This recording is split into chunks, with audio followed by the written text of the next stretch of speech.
மலேசிய தாய்மார்களுக்கு வெளிநாட்டில் பிறக்கும் குழந்தைகளுக்கு விரைவில் மலேசிய குடியுரிமை. உள்துறை அமைச்சர் தகவல்.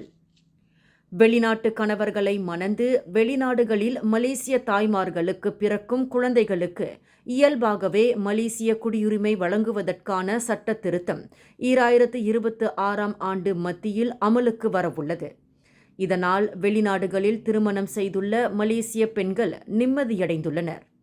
இது தொடர்பான அரசியலமைப்பு திருத்தத்திற்கு கடந்த ஆண்டு நாடாளுமன்றம் ஒப்புதல் அளித்ததை தொடர்ந்து தற்போது சட்டத்துறை அலுவலகம் அதற்கான சட்ட திருத்தங்கள் மற்றும் விதிமுறைகளை மதிப்பாய்வு செய்து வருவதாக உள்துறை அமைச்சர் டத்தோ சரி சைஃபுடின் நசுட்யோன் இஸ்மாயில் தெரிவித்துள்ளார். சட்டத்துறை அலுவலகத்தால் மேற்கொள்ளப்பட்டு வரும் இப்பணிகள் இறுதிக்கட்டத்தை எட்டியுள்ளதாகவும் அவர் குறிப்பிட்டுள்ளார். இந்த மதிப்பாய்வு நிறைவடைந்தவுடன் வெளிநாடுகளில் பிறக்கும் மலேசிய தாய்மார்களின் குழந்தைகளுக்கு இயல்பாகவே மலேசிய குடியுரிமை வழங்கப்படும் என்றும் சைஃபுடின் நசுட்யோன் இஸ்மாயில் தெரிவித்துள்ளார்.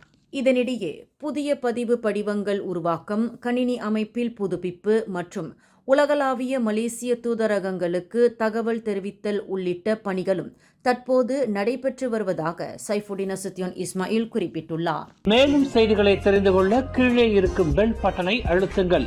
உங்கள் மகிழ்ச்சியை வெளிப்படுத்த லைக் மற்றும் ஷேர் செய்யுங்கள். தொடர்ந்து திசைகளோடு இணைந்திருக்க சப்ஸ்கிரைப் செய்யுங்கள்.